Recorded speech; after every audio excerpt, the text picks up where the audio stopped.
everyone, I'm Sarah, and I am a victim. And this is continuing my series on, what happened to me as a victim. Today, I want to discuss what it feels like to be a victim. Not the part you see on TV, with justice served in a neat little package, or where people say, you have rights. Today, I'm talking about what it's like when those rights exist only on paper. When you're standing alone, grieving, and the system that promised to help you turns its back. Let me take you back to when my son, Dr. Kenley Gene Raney, was taken from me. A drunk driver killed him. Someone who was so intoxicated that they couldn't even take a breathalyzer. You'd think that the wheels of justice would start turning right away. You'd think they would be arrest, updates, and support. But that is not what happened. The blood alcohol test alone took 10 months. 10 months before they even made an arrest. And during those 10 months, nothing, silence. During that period, as a victim, the only information I have about the legal system is what is on TV. I waited, and I waited. And the only thing louder than the silence from the law enforcement was my grief. You're in shock, let's face it, reeling. But you keep telling yourself, I have rights. I'll be supported. However, as time passed, I realized those rights look good on paper, but they meant nothing to me when I needed them. To even get my son's body back, I had to fight. I had to fight because the coroner's office, the very office that was supposed to treat his body with dignity, was being investigated for corruption. Can you imagine what that's like? Losing your only child and then wrestling with a system tainted by people who exploit their power and betray their duty. I never thought I'd be here, in the middle of a nightmare, where I couldn't even bury my son without a battle. I was fortunate to have the money to bury my son, but so many do not. What do they do? How do they feel? They promote victim compensation as if it's a lifeline, covering funeral costs, therapy, and even safe place to escape if you need it. I was lucky to live in another state, but imagine if I hadn't. Imagine living in the same place as Dennis Abeta Jr., who killed my child, where I could run into him at any moment. We're thinking that he's in jail, but he's walking the streets. Or worse, his friends or family, who sometimes lash out at victims when tragedy strikes.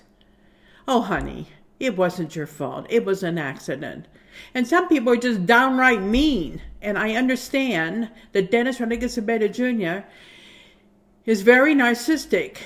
And I did have a run-in with his mother. And that's precisely what happened to me in cases like this. It's not just about coping with loss. It's about living in fear of those connected to the person who caused it. And where was the district attorney? He is not overwhelmed by victims' needs, but consumed by his agenda. This DA was a narcissistic person who called me senile, fed me misleading information, and outright refused to honor my victim's rights. Sure, he might have been overwhelmed, but it wasn't with my case. It was with his campaign to become a judge. They talk about a victim. Advocates. People are supposed to guide you through the forms, the applications, the endless bureaucracy, but I was entirely on my own. Remember, the victim's rights person is hired by the DA's office, working under the DA. Who are they going to be loyal to? The DA, not to you. And the DA is loyal to the state, not to you. The only person who is helping you is you. Don't ever forget that. And don't ever forget that the criminal has all the rights. And every time I reached out, every dismissive response made me feel more invisible. Meanwhile, the coroner's office, not the DA, was under investigation for the Protest Act, yes, of harvesting and selling baby organs. This is back in 2019. which delayed my son's autopsy and the release of his remains to me. And because of this DA's actions, I was put into a dangerous and intimidating position when I exercised my right to attend a hearing.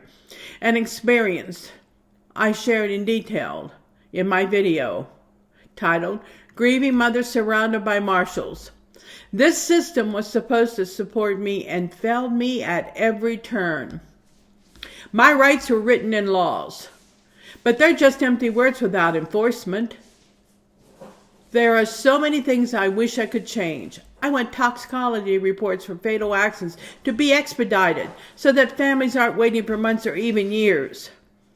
I wish victims' rights were treated like rights and not suggestions. I want victims' compensation to be something that families don't have to fight for. I want it to be automatic and immediate for cases like mine. More than anything, I wish there were someone to hold these agencies accountable. Someone beyond the local DA who is too overworked to care or simply just doesn't care, like in my case. I wish there was a state or federal office that looked out for victims like me, an independent voice to step in and make sure justice happens and happens fairly. I've learned that the system doesn't care unless we make it care. The rights we think we have, they're only as strong as the people behind them. And when those people don't care, the system fails us like it did for me. For anyone listening who's been in my shoes or who knows someone who has, I want you to know that you're not alone. I've been there through the silence and delays, the bureaucracy nightmares or the bureaucratic nightmares. And we deserve more than just words on paper. We deserve natural justice, immediate support, and rights that aren't just promised but protections. This YouTube channel is my story. And I do hope that someday that victims like me will not have to go through what I've been through. I am Sarah Raney, the mother of Dr. Kenley Gene Raney and his beloved dog Marshall, who was murdered by Dennis Rodriguez Abeda Jr. January 25th, 2019. Thank you.